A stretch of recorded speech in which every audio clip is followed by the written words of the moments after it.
Surtout en couverture, du coup, c'est ça? Non, non, en offensif. Les deux? Pas en couverture. Je fais un budget son delta de temps en temps, mais je fais beaucoup de ventes sèches, strangle. Après, je couvre naturellement par mon intraday, on va dire, mais je suis plutôt dans l'adoption. D'accord. Surtout en haute volatilité. Bien sûr. Enfin, où est la volatilité, la haute volatilité, la basse? Est-ce qu'on est point bas, point haut? Là, je pense qu'on est à un point un peu médian. Ouais. Donc j'en vends quand même parce qu'il faut que j'en vende, mais j'en vends. Après, j'en vends un peu moins.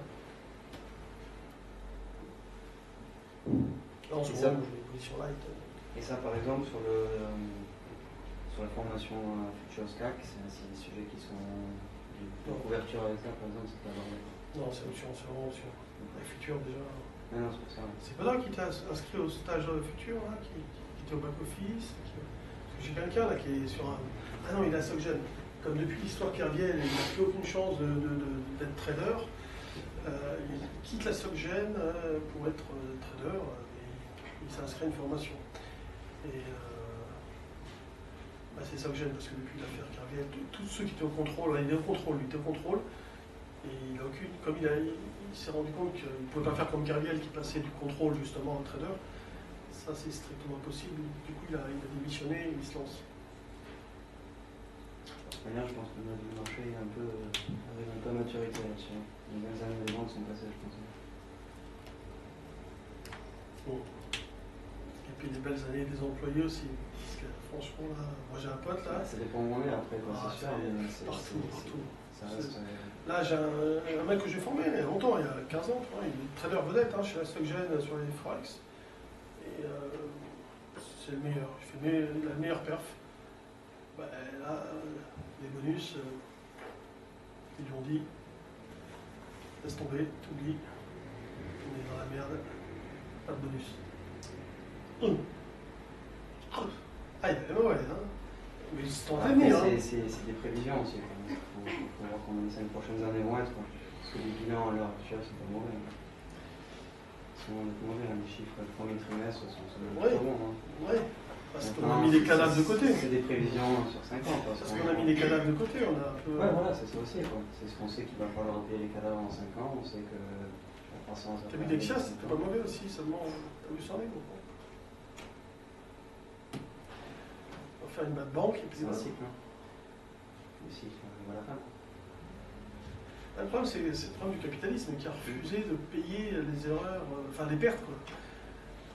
Le système capitaliste, c'est de jouer et de gagner ou de perdre. Mais là, ils ont refusé la perte. Donc, ça, du coup, cette perte qui devait être pas trop importante, peut-être au départ, est devenue monstrueuse. Ça fait partie un peu. Bon, enfin là, on simplifie, mais c'est un peu ça quand même aussi. C'est le contribuable, hein, Mais d'ailleurs, dans les stages, je devrais forcer les gens à regarder le film Le Sucre. Où je crois que c'est Pieplu qui, à la fin, dit « Vous allez payer 2 fois. Les banques ne paieront jamais. Donc vous verrez, vous allez payer en tant que contribuable, en tant que spéculateur, vous perdez, vous allez vous payer. Et vous allez payer maintenant en tant que contribuable. » Et cette scène est géniale. Regardez Le Sucre, ce film avec Depardieu, Jean Carmé. C'est vraiment 30 ans plus. Il est de 74, je crois, le film. Donc, presque 40 ans plus tard, c'est exactement la même chose. Vous ne connaissez pas ce film, Le Sucre? Alors, toi, tu vas être trader à 25 ans, t'as quel âge? 20. 20 ans. Et il ne connaît pas le sucre. Non, mais je rêve. Il faut regarder le film. Me former. Et Le Sucre. Déjà, tu auras une bonne formation de base. Le sucre. Tu regardes le sucre. C'est compliqué. C'est de Rufio, je crois. Enfin, je sais plus le truc. Non, peut-être pas. Je sais plus qui. C'était le fonctionnement des marchés, des matières premières à l'époque aussi. Ah oui, mais on s'en fout de ça. C'est toujours le même principe. C'est le même principe. Sauf que c'est... Non, évidemment, quand tu vois Depardieu avec son téléphone, avec le fil qui fait 10 mètres de long, puis avec les billets partout, le système a un peu changé. Il n'empêche que le résultat, c'est que tu achètes des lots et tu revends des lots, et que derrière, tu as des différences de prix, et puis voilà. Donc le principe est un petit peu le même. Et à la fin, la philosophie expliquée par, justement, je crois que c'est Pieplu, là, c'est Pieplu qui s'appelle, c'est exactement ce que vous constatez aujourd'hui. C'est-à-dire que c'est toujours le pauvre con qui paye, quoi. Le pauvre con, c'est nous. Margin call, ça vaut le coup de le voir. Je sais pas vu, c'est quoi ça? produit par Kevin Spacey, qui fait le film sur Facebook, il avait fait un film sur ce qui s'est passé chez Goldman Sachs. Ouais, il est pas mal. Il y a Inside Job aussi, non? C'est un peu. Oui, Inside Job, c'est un documentaire, c'est pas, Ouais. c'est pas une fiction. L'autre, je ne connais pas. Inside Job, oui, c'est instructif.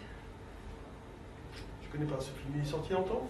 Il vient de sortir la semaine dernière. Ah oui? Aux États-Unis. Ah, Mathieu ira le voir, il me dirait, il a un Oui, il est abonnement. sorti en 2011 aux États-Unis. Mathieu, tu l'as vu le film? Margin Call. Si, il est sorti la semaine dernière. Non, c'est Non? dommage. Pas sûr? Pardon, je l'ai piraté. Ah, faudrait que tu ailles le voir alors. Ah, vous l'avez piraté? C'est pas bien ça. Bah oui, parce que ça met trop de temps entre les films américains et les films français. Donc, Ouais, moi je suis pas trop cinéma, j'avoue que. Je Mais peux le pas dire, sucre, je doute qu'on le trouve dire sur, que ma vie est un Prime film Video. perpétuel, mais. On va voir autre chose que les écrans après. Ouais, je te dis, c'est. Pas le soir. Des téléphones ils sonnent à la maison, j'ai même pas envie de les décrocher. Le 2 mai, merci. Ah ouais, pareil. C'est terrible, hein. J'ai pas envie de les décrocher. Bon, après, c'est ma femme qui décroche, ou mon fils, bon, qui sait, c'est ton père. Bon. Mais toute la journée, donc là, le soir, c'est du mal. Par contre, je suis là, les écrans. Quand je rentre chez moi, hop, j'allume. J'ai pas autant d'écran qu'ici, hein. Mais j'ai mes écrans et je moins qu'à une époque. Et puis, le marché est un petit peu plus calme en ce moment. Mais je passe des heures quand même. Jusqu'à 22 heures. Enfin voilà, donc écoutez, moi, si vous voulez, je dirais, vous instruire, avancer, je suis à votre disposition. Voilà, les stages sont faits en grande majorité par mois, 90%. Et puis, qu'est-ce que je peux vous dire de plus? Voilà, on fera tout pour que vous réussissiez. Il y a cette obligation de moyens qui est le fait de pouvoir refaire les stages. C'est pas une obligation de résultat, hein, c'est sûr, ça dépend de vous. Voilà. Tout est clair, enfin j'espère, hein, si vous avez d'autres questions, dites-moi. Question, Allez-y. par quel stage vous décidez de commencer par? Comme vous pouvez tous les refaire, c'est pas grave. N'importe l'ordre. Futur, c'est mon stage préféré donc. Mon stage préféré, je vous le dis, c'est futur. Le deuxième c'est option, le troisième c'est action. Action c'est plus chiant. Mais c'est important, il faut comprendre le fonctionnement. Par exemple, le fait de, sincèrement, le fait de savoir ce que c'est une souscription à titre réductible, ça peut vous faire gagner beaucoup d'argent. Le prix du stage, il est remboursé en 2 secondes.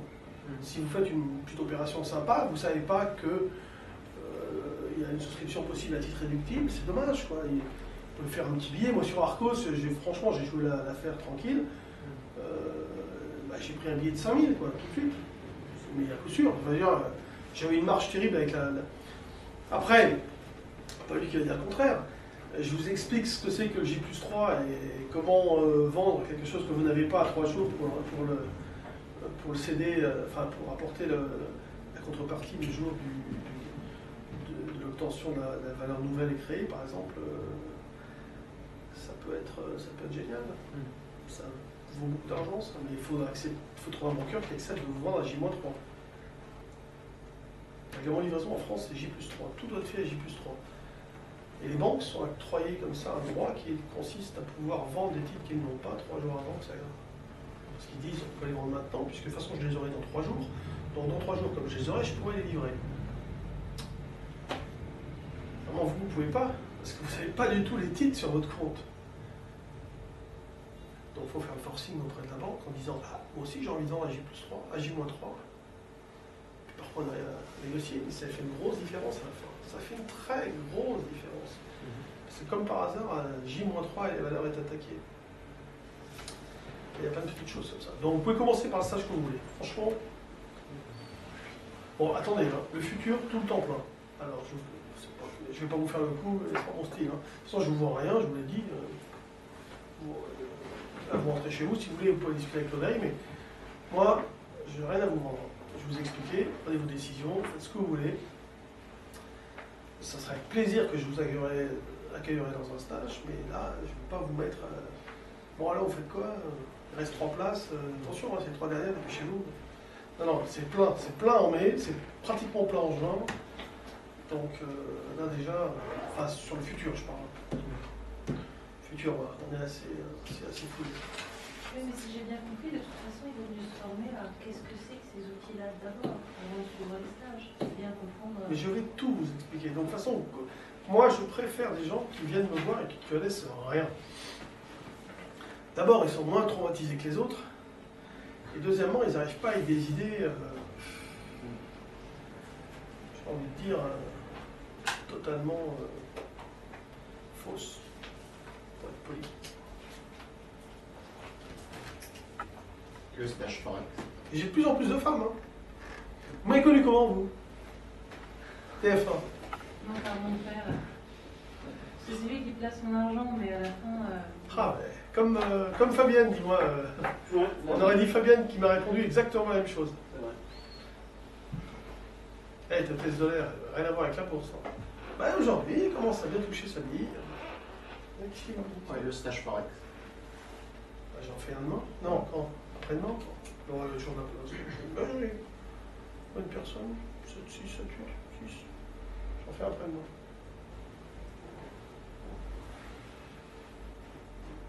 C'est vrai qu'il y a celui-là aussi. J'en fais pas trop. Parce que je dis aux gens, vous savez, c'est dur.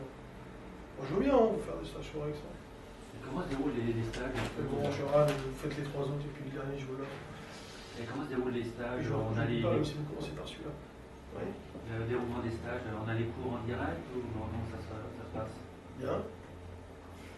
Il y a 2 journées théoriques et une journée pratique. Donc la journée pratique, on va travailler sur des trucs comme ça. La journée théorique, vous avez besoin de cours en direct. En général, ça se passe ici. Vous voyez, les tables, là, je les mets comme une salle de classe. Je prends une 8, 10, 12. Je laisse toujours de la place pour les redoublants. Puis voilà. Puis on fait le cours ici. Quand il fait chaud, j'ai une clip. C'est pour ça qu'il y a. Puis ça se passe bien, tranquille, cool. Mais on voit beaucoup plus de choses qui est marqué sur le site. Hein, ce qui est marqué sur le site, je suis obligé parce que sinon je suis copié. Donc, je ne mets pas grand-chose. C'est pas vendeur. Mais c'est fait exprès. Je veux que des gens motivés. Vous ne pouvez pas imaginer le nombre de... C'est drôle, mais on ne peut pas l'imaginer. Déjà, il y a des gens qui me posent des questions sur messagerie. Je dis, mais ils sont malades. J'ai vraiment des questions incroyables. Quoi. Je leur dis, mais attendez, je ne sais même pas qui vous êtes, c'est totalement anonyme, vous me demandez des trucs. Parfois, comme je dis toujours ce que je pense, il y en a qui se fâchent. Puis il y en a qui sont en moitié à côté de la plaque, donc on leur dit, si vous venez avec cette mentalité, c'est même pas la peine de venir me voir. Hein. Donc, au téléphone, déjà on fait un tri, hein, on dit aux gens, moi je ne connais pas, donc là je ne vous ai pas entendu parler, mais beaucoup de gens, déjà le fait que vous soyez venus, ça veut dire que vous êtes déjà quand même plus ou moins motivés, mais les gens qui sont même pas du tout trop motivés, ils viennent chercher chez moi peut-être, je sais pas moi, un martingale, on leur dit qu'il faut bosser, on fait peur exprès. Peut-être sur le site, il faudrait indiquer, parce que moi, en fait, moi, j'avais pas compris qu'il y avait une présentation structurée. Je pensais que c'était un open day où on pouvait discuter, donc j'avais pas compris. Donc peut-être aussi les questions que j'ai sont des questions que vous avez déjà faites, que je revienne aussi. Alors écoutez, on est très open, c'est-à-dire qu'il suffit d'appeler, de dire, bon, moi ça m'intéresse peut-être d'aller plus loin, est-ce que je peux passer demain à telle heure? Non, mais moi j'ai des questions vraiment de base. Par exemple, j'essaye de comprendre ce que vous proposez et je ne sais pas, je le définis avec mes mots. J'ai l'investissement compris de manière interne aux entreprises et l'investissement externe qui est ce qui se passe sur les marchés. Et donc je ne sais pas quel investissement de temps je dois passer à comprendre comment se forme la richesse dans les entreprises pour pouvoir anticiper les cours et donc me positionner par rapport à ça, ou est-ce que je le fais uniquement par l'externe, par la psychologie des marchés, en prenant des positions par rapport aux autres? Est-ce que je dois faire les deux simultanément? Non. Alors, la première partie, ça s'appelle l'analyse fondamentale, l'analyse de bilan. Oui, le truc de la SFAF, ou ce genre de choses. Oui, mais ça, déjà, vous pourrez en tirer quelque chose à partir du moment où les entreprises vous diront la vérité. Oui, mais si on se concentre sur certains secteurs... Non, mais vous avez bien entendu ce que je vous dis, à partir du moment où on vous dit la vérité. Oui, ben... Chose qui n'est pas forcément le cas. Oui, mais on fait sa propre intelligence aussi. Ouais, considérant qu'il y a quand même des spécialistes pour ça, qui vont vous donner, je dirais, des impressions assez précises. Peut-être que c'est pas la peine de le faire soi-même, parce que vous savez, il y a quand même des gens qui s'appellent des analystes financiers, qui sont spécialisés sur des valeurs et qui passent leur temps à étudier la société, les perspectives, le secteur, etc., et qui vont rendre visite. Ce genre de choses, c'est ça, c'est les fiches des Troya ou ce que donne Oui, Detroya ou Goldman Sachs, oui. Ou Detroya étant un cabinet indépendant, il existe toujours Detroya. Peut-être pas. Ouais. Parce que vous dites pas Detroya, vous me rappelez 20 ans en arrière. Parce que là, comment ça se fait que vous connaissez Detroya, vous? Parce qu'à 15 ans, je suis allée à la criée, j'ai senti aussi cette atmosphère. Ah ouais, parce que Detroya, dites-moi, ouais, quand je vous dis il y a 15 ans, putain, presque 20 ans, Detroya, ouais, je connaissais bien, oui, parce que tout le monde avait Detroya à l'époque, parce qu'en fait, c'était à l'époque où les cabinets d'analystes n'existaient pas trop. Ils n'étaient pas structurés comme aujourd'hui, aujourd'hui c'est très structuré. Donc de toute façon, vous avez autant d'avis d'analystes déjà, pour presque. Hein. Donc, ce qui est intéressant de regarder, peut-être, ce sont les évolutions de consensus. Moi, je suis très technique, mais je connais par cœur les analyses. Moi, j'ai formé encore une fois, bon, c'est des copains mais qui sont dans des banques américaines, etc., qui m'envoient des comptes rendus, même la nuit, d'avis sur des boîtes françaises, ce qui me permet parfois de m'amuser à 8-9 heures du matin, de jouer des écarts extrêmement minimes sur des changements de recours, des trucs qui paraîtront dans la journée en France, sur Reuters, sur BFM. Moi, je les ai le matin avant même que ça sorte. Enfin, disons, que ce soit diffusé d'une manière extrêmement importante. Donc j'arrive parfois à m'amuser à en tirer par profit. Mais il faut que ce soit corroboré par l'analyse technique chartiste. Donc de toute façon, j'estime que le fondamental, oui, pour se faire une idée du contexte dans lequel on évolue. Si maintenant, moi j'avais expliqué par exemple que fondamentalement, le gros problème c'était les endettements, mais ça tout le monde le sait aujourd'hui. Tout le monde est conscient du problème. Donc il est beaucoup plus préférable d'axer votre trading sur du technique pur, tout en sachant que le fondamental reste incertain, menaçant, difficile, compliqué, et que ça suffit largement pour se dire qu'il faut le mettre de côté. Un coup ça sera le pétrole, un coup ça sera l'or, parce que si vous écoutez BFM, il y a des rendez-vous importants tous les jours. À 14h, à 30, on va avoir 6, ça va être très fort, etc. Mais tout ça, ce sont des effets de manche, hein, parce qu'en définitive, un trader, il trade. Il ne va pas attendre 14h30 tous les jours pour trader. Donc, ayez une approche hyper technique des marchés. Donc, moi, ce que je vais vous apprendre, c'est le fonctionnement des marchés. Ce que c'est comment fonctionne le marché, pourquoi il fonctionne et par rapport à quoi il fonctionne, puisque les options fonctionnent par rapport aux actions, qui fonctionnent par rapport aux options, qui fonctionnent par rapport au futur, avec notamment les horaires, pourquoi, comment, à telle heure, les opérations à J, J+1, pourquoi. Bon, ça, c'est le fonctionnement théorique des marchés, ce que c'est qu'un point d'indice, pourquoi, les échéances, quel jour, comment c'est calculé. Enfin voilà, il y a tout un tas de choses, je dirais les règles du jeu. Si vous ne connaissez pas les règles du jeu, pour moi, il vous manque énormément de choses. Une fois que vous connaissez ces règles du jeu, il faut apprendre des techniques de trading, des techniques. Après, dépendant du fait que vous allez choisir des horizons de trading plus ou moins rapides, vous allez avoir des techniques différentes. Okay.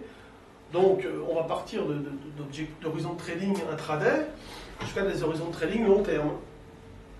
Une fois que vous aurez pris conscience de tout ce qui est possible, de comment y arriver, pourquoi, ben vous, peut-être que votre personnalité va pencher pour tel type de trading. Et vous allez vous perfectionner, mais en ayant une connaissance parfaite de tous les mécanismes, intraday, court, moyen, etc. Voilà, c'est parce que tout est lié, donc il faut tout comprendre. Donc il y a toute une éducation à faire. C'est-à-dire que c'est comme si vous partez pour faire maths sup, maths spé, voilà, ça dure 2 ans. Enfin, et pour arriver à un certain niveau, ben, voilà, il y a plusieurs années d'études. Bon, ben là c'est pareil. Vous avez, pour moi, plusieurs années d'études approfondies, de travail, pour arriver, on va dire, à un très bon niveau. C'est pas tellement la durée des études, c'est comment rentrer le premier. Moi, en fait, je sais pas comment le prendre. Bah, des formations, on va me voir, mais bon, après, moi, c'est moi qui vous le dis, donc je suis pas objectif, peut-être. Moi, je suis capable de vous l'enseigner. Maintenant, c'est moi qui le dis. Donc, est-ce que je dis la vérité? À vous de vous faire une idée. Je ne peux rien vous dire de plus. Et le champ qui est choisi, c'est le champ de la place de Paris. C'est parce que moi, je me pose la question aussi de la place de Paris. Vous vivez où? Entre Paris et Londres. Bon, bah alors pourquoi vous voulez faire des États-Unis ou de l'Asie? Non, mais est-ce que la place de Paris, parce qu'à un certain moment, il y avait toute une discussion que la place de Paris allait rétrécir comme peau de chagrin, et que tout allait se faire à partir de Londres ou New York ou, Oui, d'accord, mais enfin, vous savez, c'est déjà le cas depuis longtemps.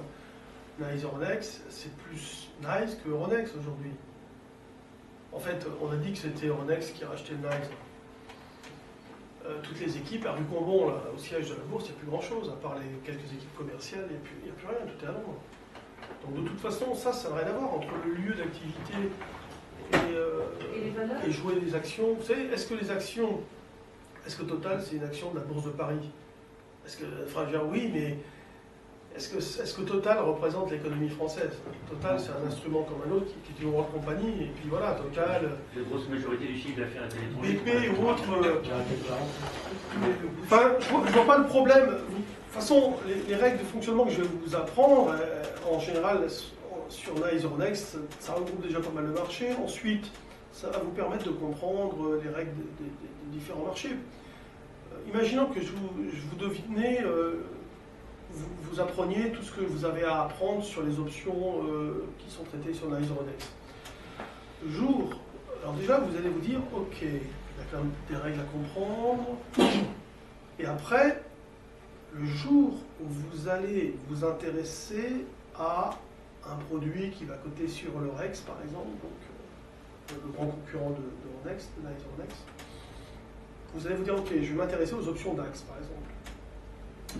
Jean-Louis m'a donné toute une checklist, donc il faut que je fasse toutes ces recherches avant de m'intéresser aux options pour ne pas me faire avoir. Et vous allez voir quel jour est l'échéance, comment est calculée l'échéance, la valeur du point, les options américaines, européennes, est-ce que c'est comme ci, comme ça. Et vous aurez, je dirais, la capacité d'avancer, c'est-à-dire que vous saurez ce qu'il faut aller chercher sur le marché Eurex, comme si demain vous allez vous intéresser, par exemple, aux options qui cotent sur l'euro-dollar, sur un marché réglementé futur, donc futur, options, marché réglementé, centralisé, donc pas Forex, hein, mais futur, centralisé. De la même manière, voilà, quel type d'options est-ce? Est-ce que ce sont des options européennes, américaines? Est-ce que comment est calculée l'échéance? Quel jour c'est? Tout ça, ce sont des choses que vous allez être obligé de rechercher. Mais au moins, l'intérêt, c'est que vous allez savoir ce que vous allez être obligé de rechercher. Et ça, à chaque fois que vous allez vous intéresser à un marché. C'est ça, apprendre. Moi, je vais vous apprendre des trucs sur Paris, mais après, en même temps, souvent, je parle du DAX et j'explique aussi quelques règles du DAX. Il y a des petites variantes, mais en gros, bon, ça se ressemble. Le principe de base, il est à peu près identique. Après, les futurs sont à peu près tous, fonctionnent à peu près sur le même principe. Maintenant, il y a des calculs d'échéance qui sont un peu différents. Moi, je ne suis pas tout à fait, quand même, parce que le DAX, il n'inclut les dividendes par le CAC 40. Mais ça n'a rien à voir avec le futur, ça. Si, quand même. Non. Bon. C'est sur l'histoire du DAX et du CAC 40, je pense que je suis le premier à l'avoir martelé sur BFM depuis il y a quelques années déjà, et personne ne m'écoutait, ne comprenait rien. Et chaque année, ils m'ont merdé avec la performance du DAX par rapport au CAC. J'avais beau leur expliquer que le DAX donc intégrait les dividendes et que ça représentait plus la richesse du portefeuille que le CAC. J'ai mis 4 ans à leur faire comprendre. 4 ans. N'empêche que sur le futur, on s'en fout parce que d'un côté, on anticipe une valeur à une échéance. Bah, s'il y a des dividendes, bah, on ne s'en occupe pas. S'il n'y a pas les dividendes, on s'en occupe, c'est tout. Mais le calcul à l'échéance, il est le même. C'est-à-dire que est-ce une moyenne, est-ce un prix fixe, à quelle heure c'est? À ce moment-là, on se fout de dividendes ou pas de dividendes. Maintenant, c'est sûr que si tu commences à shorter le DAX et puis à acheter le CAC sans savoir qu'il va y avoir 3,5% d'écart du dividende, par exemple, ça peut poser un problème. Mais bon, si tu compares le DAX sur 10 ans puis le CAC sur 10 ans, c'est sûr que maintenant tu peux comparer le DAX et le CAC GR. Hein. Tu connais CAC GR? CAC GR, ouais. hein, tu peux t'amuser à faire ça. Si tu veux. Et même de toute façon, même avec le CAC 40 divisé en investi, ça fait quand même moins bien que le DAX, malgré tout. Oui, mais moi j'ai connu des moments où c'était plus, d'autre côté où c'était moins, mais ça se ressent beaucoup plus déjà. Parce qu'il est à 6000 et quelques, hein, l'autre géant. Donc, je sais pas, il doit y avoir 200 points d'écart, enfin ça va pas Il est loin. plus volatile que le CAC 40 en pourcentage.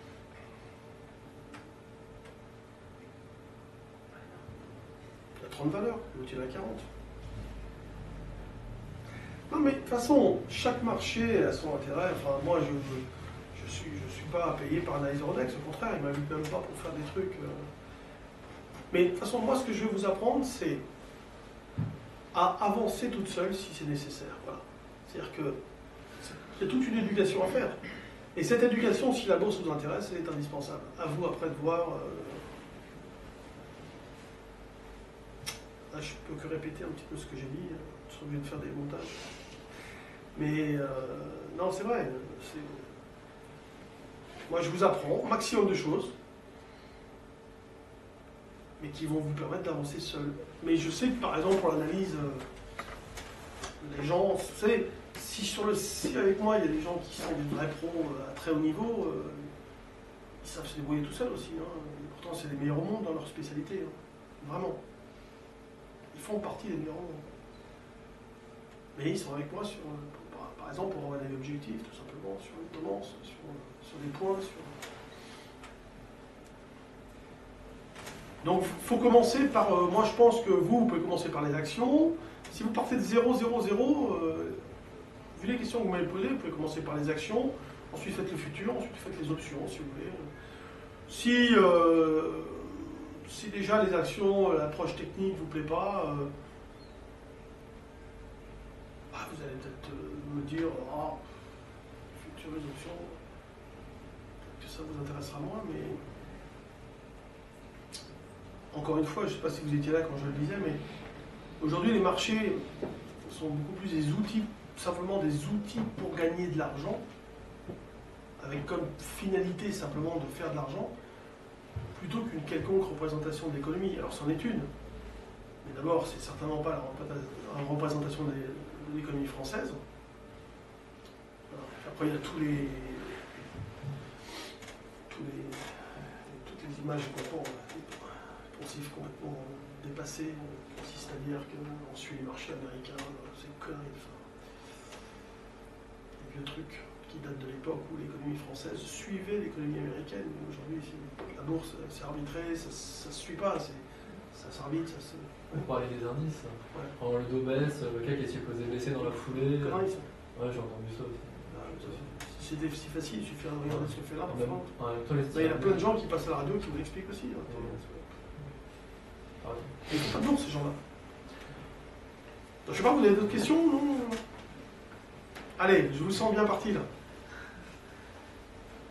Non, je crois que je vais revenir voir Avec plaisir. Non, mais venez une journée hors porte ouverte. À partir de quel âge? C'est-à-dire la date limite de péremption? Oui, j'ai envie de venir avec mon fils, mais il a 14 ans, donc c'est peut-être un peu jeune. Mais on viendrait bien tous les deux et puis Julien, enfin, laissez-le vivre son adolescence. c'est lui qui m'a dit, allez, on franchit le pas. Ouais, mais je pense que... Oh, j'ai eu un cas, il n'y a pas longtemps, j'ai eu un cas incroyable. Je vous raconte l'anecdote, c'est marrant. C'est à propos de gosses de 14 ans. J'ai acheté un appart là à côté, puis je casse tout, je détruis tous les trucs quand je dis. Et je prends le gars de la coco pour faire les chapes et tout ça. C'est un appart pour ma fille. Et le gars qui fait le maçon, qui fait le sol et tout, il me fait, oh là là, il me fait, ah c'est vous. Enfin, il me dit, ah vous êtes Jean-Louis Cuissac? Je dis, bah oui, oui. Il me dit, oh, mon fils, c'est un de vos fans.